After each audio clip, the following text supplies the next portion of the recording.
In the previous video lesson, from the chapter of chemical bonding and molecular structure, we had learned regarding the postulates of molecular orbital theory proposed by Hundred and Mulliken. Now, in this video lesson, let us understand further more detail about the molecular orbital theory proposed by these scientists. As per this particular molecular orbital theory, this claims that molecular orbitals are formed by the linear combination of atomic orbitals. The concepts which could not be simply explained by the process of hybridization or simply by the phenomenon of valence bond theory, scientists made sincere effort to understand about the molecule formation by the concept of linear combination of atomic orbitals. Linear combination of atomic orbitals, in short we also write it as LCAO, linear combination of atomic orbitals.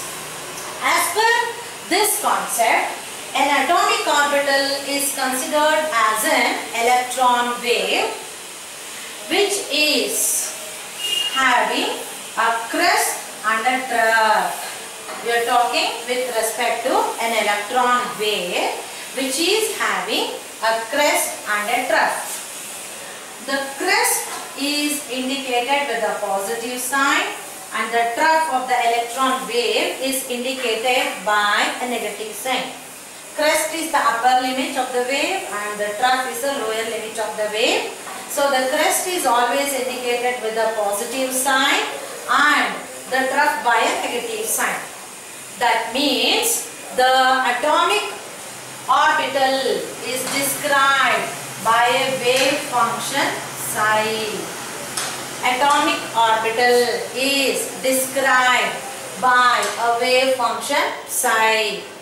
Now, this theory makes a sincere effort in making us to understand the formation of a molecular orbital, which is purely by the combining of the atomic orbital in a linear fashion, that is by the explanation of the phenomenon with psi, wave function which is described as psi.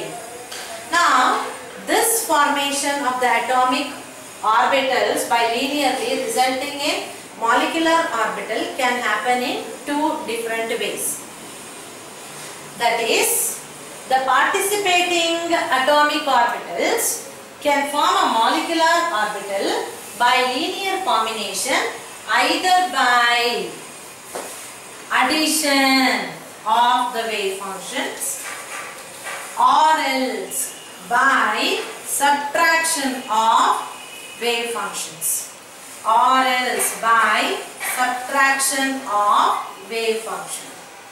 Say supposing there are two atomic orbitals A and B belonging to two different atoms.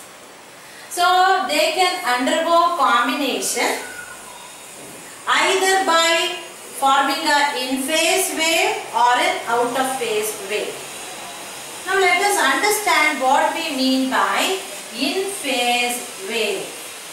In-phase means the crest of one wave overlapping with the crest of another wave and the trough of one wave overlapping with the trough of another wave.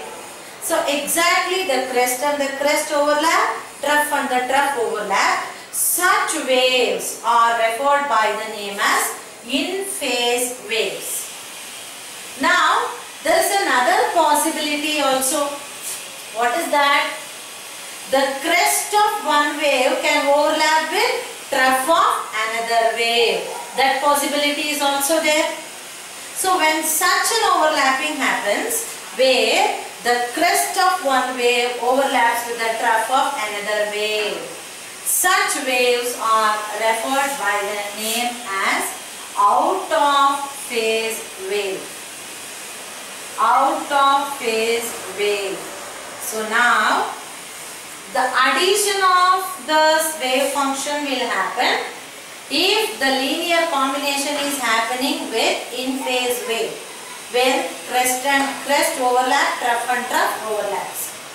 Subtraction of the wave function to be done if crest of one wave overlaps with the trough of another wave. Now how to write for this? Psi A is the atomic orbital of one atom plus psi B is the atomic orbital of another atom which is undergoing linear combination.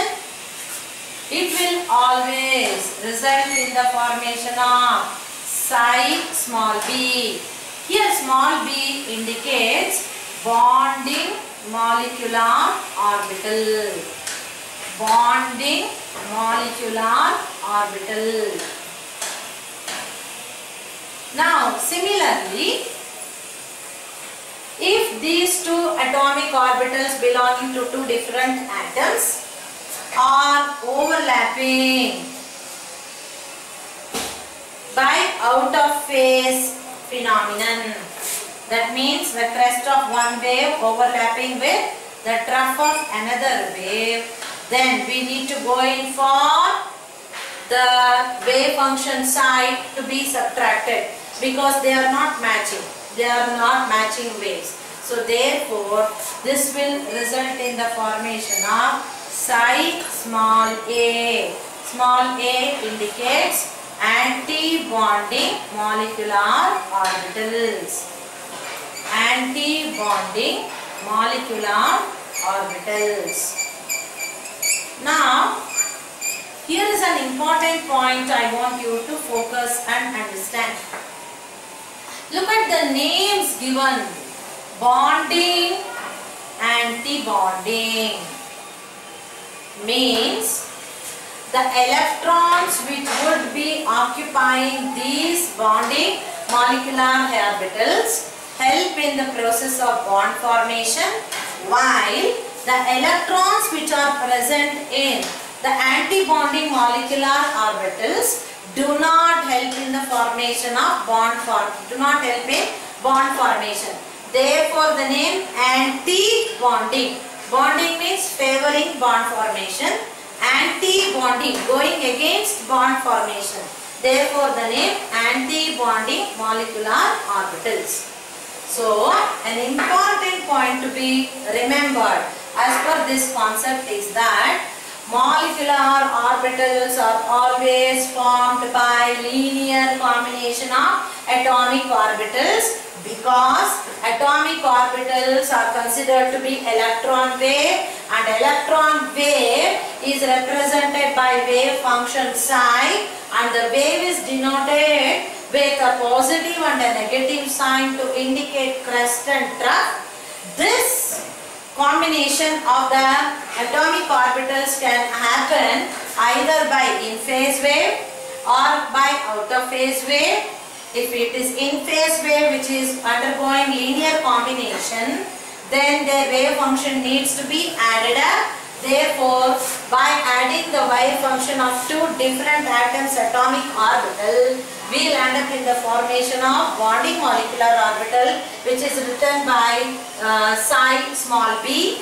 And if out of phase wave are undergoing linear combination to form molecular orbital, they have to be subtracted. Their wave function has to be subtracted. So we do psi a minus psi b, where a and b written in capitals indicate the atomic orbitals of two different atoms, resulting in the formation of psi small a, where small a is indicating about anti-bonding molecular orbitals.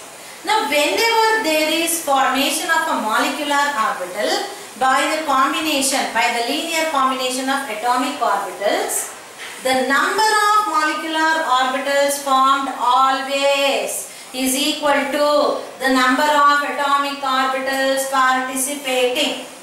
Very important point to be remembered. I repeat again. Whenever there is a linear combination of atomic orbitals, it will produce molecular orbitals. Fine. Now the question is, how many molecular orbitals will be produced? Now the postulate of this MOT theory claims that the number of molecular orbitals formed would be equal to the number of atomic orbitals participating.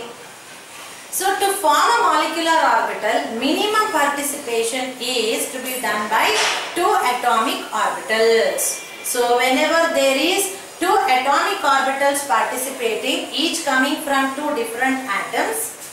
So there are 2 atomic orbitals which are undergoing linear combination. One of them will be an in-phase combination, one more will be by out-of-phase combination.